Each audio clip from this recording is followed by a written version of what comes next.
see you again. It's good to be seen. Now, we first met back in 2015, I guess. Hamilton had just moved to Broadway. Yep. Hope that went well.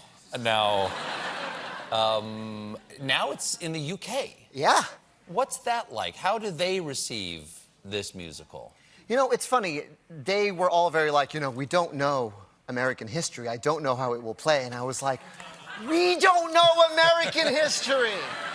You're fine. But the biggest difference actually is weird and surprising. They're super hung up about sex. They giggle at sex stuff. Like the audiences. Yeah, like there's a line in, there's a song called Wait For It, and there's a line that has never gotten a reaction in the United States ever. It's Burr talking about how he is sleeping with a married woman. Yes. And the lyric is, Theodosia writes me a letter every day. I'm keeping her bed warm while her husband is away. Look at you. You're dead in time. You did not laugh. When they sing that in London, people are like, ooh.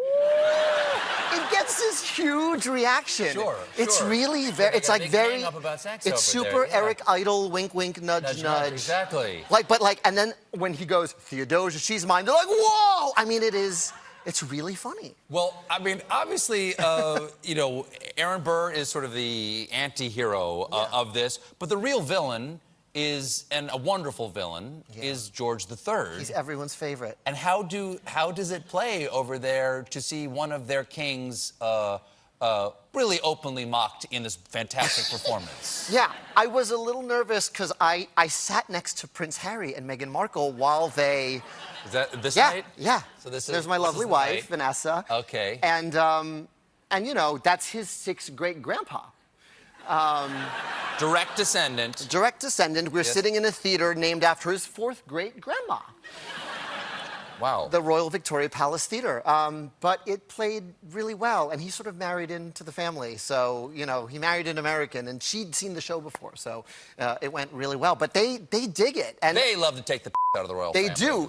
So Helen Mirren was like one of the first people to see Hamilton. She saw like a really early preview at the public, and I said, how is this going to play? And she said, we love it when you take the She doesn't sound like that at all. That was terrible. That was a fantastic, spot-on, that's a spot-on spooky Helen Mirren right there. Now, this must be very exciting for you. I know that Hamilton is going to Puerto Rico. Yes. When? January. Oh, sorry, I talked over that. When is it going there? It's going in January, yes. Okay. And I'm getting back in the blouse. So you're to do it for 3 weeks. You're playing again? Yes. Okay. And all the money will go to arts organizations in Puerto Rico. Okay, so what is it like? How long has it been since you were playing Hamilton? It's been about 2 years. Okay. Yeah, I hung it up July 2016. It'll be two years and change. Have you gotten into rehearsals again, or are you even going to rehearse? You're going to like, wait, whatever, man.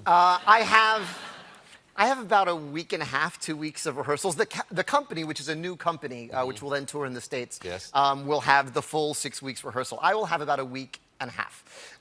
And when I was sitting next to Prince Harry and Meghan Markle, I was watching, sort of thinking like, okay, I still know the words to that. Oh, I don't know the words to that at all anymore. Why do they have to sing so fast? Yeah. Oh, that dance move, I don't know that. So what happens if you get on stage and you like blow the lyrics to one of your own songs? It's a rewrite.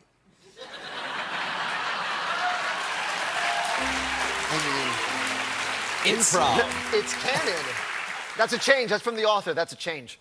Now, for those of you who don't know the story, Hamilton himself was from the Caribbean. What island was he from? He was born in Nevis, grew up in St. Croix. And this is a weird full circle thing that your nerd history-loving brain will appreciate. So the reason Hamilton left the Caribbean and came to what was then the colonies was because of a hurricane. There was this hurricane that destroyed St. Croix, and he wrote a letter to his father describing the carnage. And this letter somehow was published in the Danish American Gazette and used for relief efforts to help the island, because it was such a vivid description of what had happened to the island that Hamilton's cousin, a woman named Rachel Fawcett, and people took up a collection. They said, this kid is too smart to be here working basically as a clerk. Let's send him to the colonies to get his education, to be a doctor, and then he can come back to the island because of all this money we've given him. And that is how Hamilton left the Caribbean. He never went back. Now, 200 some odd years later, because of the aftermath of a deadly hurricane, we are bringing the company of Hamilton back to the Caribbean to sort of pay it forward. We're kind of closing Hamilton's loop here. That's beautiful. That's beautiful. Yeah. That's got a beautiful closure. Yeah. That's fantastic. Well, now you have a new book, as if you're not busy enough. You've got a new book called Gmorning, Gnight, Little Pep Talks for Me and You. How did the book come about? The book came about because of my terrible addiction to Twitter. And you should not give someone who likes an audience in their pocket. And that is what Twitter is for me. And so I started saying good morning and good night on Twitter in like 2011, just as a way of keeping myself honest and keeping myself from being on it 24 hours a day. I would just be like, good night, I'm going to bed. Oh, okay. It was sort of like a way of clocking office hours for myself. And, but only till the moment you went to bed. So well, you wouldn't tweet in your sleep. Well, here's the thing. I very rarely tweeted in my sleep. But I think that Twitter has given us issues with object permanence. I think the most damaging phrase we have is pics or it didn't happen. It did happen. Just because a pic of it didn't happen doesn't mean it didn't happen. And so sometimes I'll say goodnight, and then I'll go and have dinner, and I'll have time with my family. But everyone thinks I'm literally going to bed. I'm not. I'm just saying goodnight to you, to be polite, because I like you, and I like the time we've shared on Twitter. Anyway, over the years, people have sort of come to rely on it. It's like a thing. And people say, make a book. And I say, but I make them free. Why would I charge you for a thing that I do for my own Twitter habit? And then my friend Johnny Sun, who is a friend I made on Twitter and is sitting in the front row over there,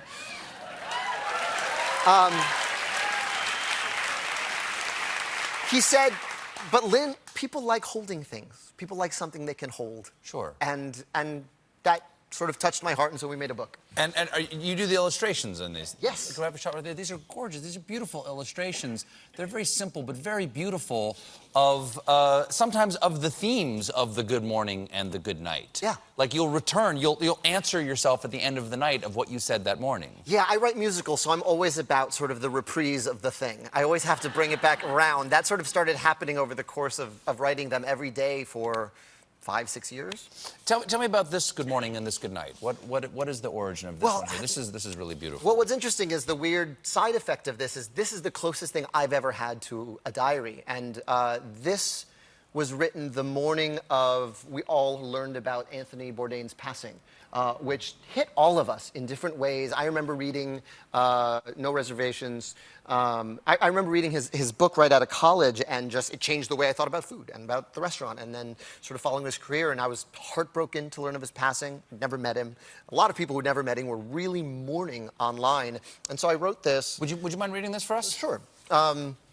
This is just what I was feeling in the wake of that news. Good morning. You are so loved, and we like having you around. Ties one end of this sentence to your heart, the other end to everyone who loves you, even the ones you haven't heard from for a while. Checks knots. There. Stay put, you. Good night. You are so loved, and we like having you around. Ties one end of the sentence to your heart, the other end to everyone who loves you in this life, even if clouds obscure your view. Checks knots. There. Stay put, you. Tug if you need anything. And the whole book is filled with these beautiful morning themes and the returns at the end of the night. Which Twitter gives you instant feedback. Which one of these Good Morning, Good Nights has gotten the biggest response? What I find invariably are the ones that get the biggest response are the ones I am writing to myself that morning. Because everyone thinks, I have no wisdom to give anyone. I'm tired all the time. I'm as heartbroken reading the news as anyone else. So often what I'll do is just write, what do I need to hear right now? And then I'll just switch the pronoun. And those are invariably the ones that resonate the most with people. The more personal I go, the more someone else responds to it. And that's about as good advice as I can give anyone. The hug you need, you give to somebody else. Yes, exactly. Well, that's beautiful. Yeah. Thank you so much, Thank Lin. you. Good morning, good night is in stores today. Lin-Manuel Miranda, everybody. We'll be right back with CNN's Brooke Baldwin.